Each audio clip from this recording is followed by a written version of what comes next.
यह कहानी है एक दिव्यांग राजा की, जिसके राज्य में कोई भी परेशानी या समस्या नहीं थी। सभी लोग उस राजा से बहुत खुश थे और ऊपर वाले का धन्यवाद करते थे कि इतने अच्छे राजा को उनकी जिंदगी में भेजा है। वह राजा दिव्यांग था। उसकी एक आंख नहीं थी और एक पैर नहीं था, लेकिन फिर भी राजा को इस बात का कोई भी मलाल नहीं था। एक दिन राजा अपने महल के गलियारे में घूमते हुए अपने पूर्वजों की लगी तस्वीर को देख रहा था और सोच रहा था कि मेरे पिताजी इतने सूरवीर थे, उनके पिताजी भी इतने सूरवीर थे।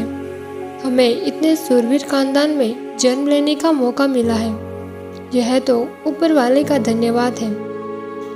राजा ने सभी चित्रों को देखते हुए आखिरी चित्र तक पहुंचता है और फिर उस खाली जगह को देखा तो वह चिंता में पड़ गया, क्योंकि उसे मालूम था कि अब यहाँ जो तस्वीर लगेगी वह उसी की लगेगी।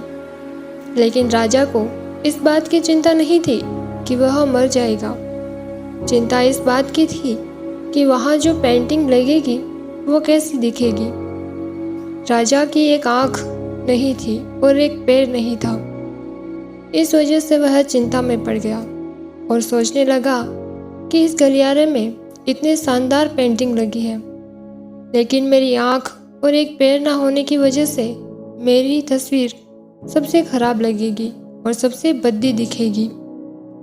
राजा ने सोचा कि मेरे मरने के बाद पता नहीं यहाँ पर कैसी पेंटिंग बन लगेगी, और क्यों ना मैं अपने जीते जी ही एक शानदार पेंटिंग बनवाऊँ, ताकि ये सुकून मिल जाए कि मेरी यहाँ अच्छी पेंटिंग लगेगी। अब उस राज्य में ऐलान करवा दिया गया और सभी पेंटर्स को बुलाया गया और कहा गया कि जो भी पेंटर राजा का शानदार पेंटिंग बनाएगा उसे शानदार इनाम मिलेगा। अब सभी पेंटर राज्य में आए और उन पेंटर को पता था कि अगर शानदार पेंटिंग बनेगा तो शानदार इनाम तो मिलेगा, लेकिन जिस राजा का एक आंख नहीं है, एक पैर नहीं है, उसका शानदार पेंटिंग बनेगा कैसे। पेंटर्स सोच रहे थे कि इनाम का तो पता नहीं, लेकिन अगर शानदार पेंटिंग नहीं बनी और राजा गुस्सा हो गया तो सजा मिलेगी। इसीलिए बड़े बड़े चित्रकार भी आगे नहीं आए।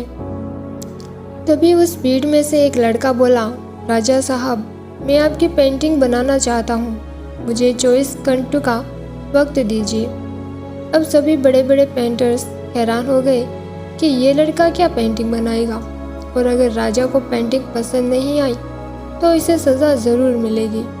राजा बोला, ठीक है, आप बनाकर आइए।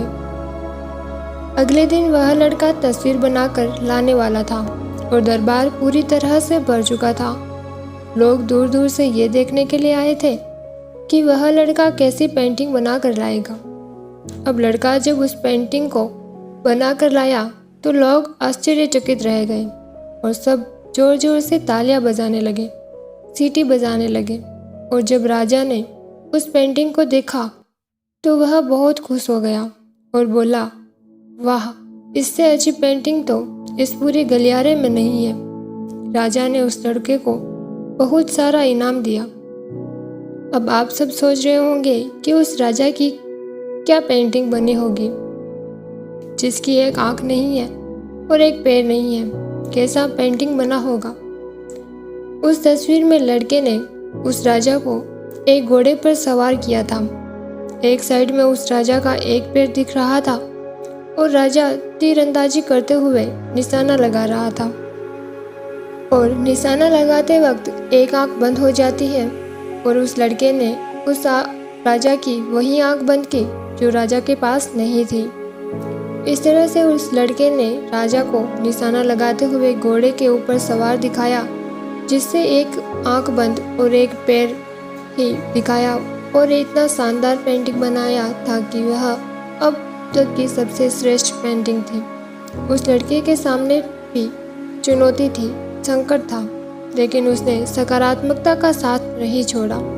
जिंदगी में आप जिस भी मुकाम पर हो, जिस भी संकट में फंस जाए, जिस भी स्थिति में हो, अगर आप अपने सामने सकारात्मकता का साथ कभी नहीं छोड़ा तो यकीन मानिए आप उस संकट से बाहर निकल आएंगे। जिंदगी में उम्मीद का साथ मत छोड़िए, क्योंकि जिससे उम्मीद का साथ छोड़ दिया तो फिर जिंदगी का साथ छोड़ देती है। हर पल सकारात्मक रहिए, खुश रहिए, ऊपर वाले के आशीर्वाद के साथ और अपनों का प्यार के साथ। अपनी अच्छी और सच्ची मेहनत के साथ कर दिखाओ कुछ ऐसा कि दुनिया करनी चाहे आप जैसा।